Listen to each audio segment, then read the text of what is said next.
Shalini मॅडमचा phone. हा madam बोला ना. स्वानंदी, अगं पटकन खाली आहे ग. माझी कंबर लचकली आहे, खूप दुखतीये. आई ग, मेले मेले देवा. शालिनी मॅडम मी घरी नाहीये, मी ऑफिसला आले. सुजित सरांसोबतच सकाळी ऑफिसला निघून आले. थोडं महत्त्वाचं काम होतं. तुम्हाला सुजित सरांनी सांगितलं नाही का? मला वाटलं सरांनी तुम्हाला सांगितलं असेल. हो का? आता काय करायचं? आई ग देवा, मेले मेले मी मेले. आई ग, आता काय करणार? नशिबात लिहिलंय ते भोगावंच लागेल. मला इतकं दुखतंय. आई ग, आपण तू येऊ नकोस हा. तू तिकडेच राहा. तू बिझी असशील ना. नोकर बघ ना, एवढे नोकर आहेत पण वेळेला कोणी उपयोगी नाहीये. मेले ग, यापेक्षा मरण आलं ना तर सुटेन मी. आई ग देवा, खूपच दुखतंय.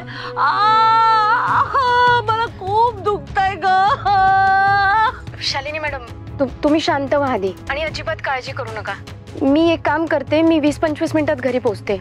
तोपर्यंत प्लीज जरा काळजी घ्या.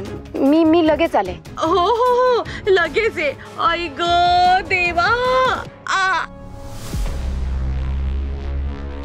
घरी जायला पाहिजे.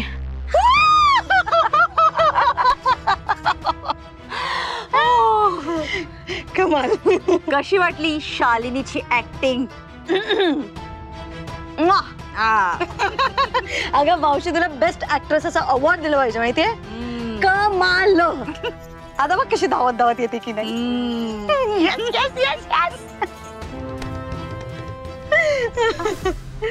मी जे तुला गाणं शिकवलं ते म्हणून दाखव. कसं होतं ते? म्हण म्हण. असलं कसलं रे गाणं?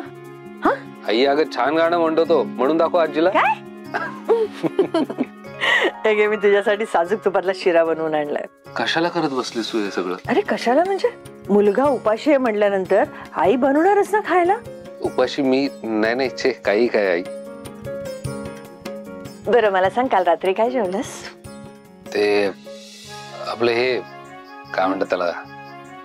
हरकत नाही. दुपारी काय जेवलंस?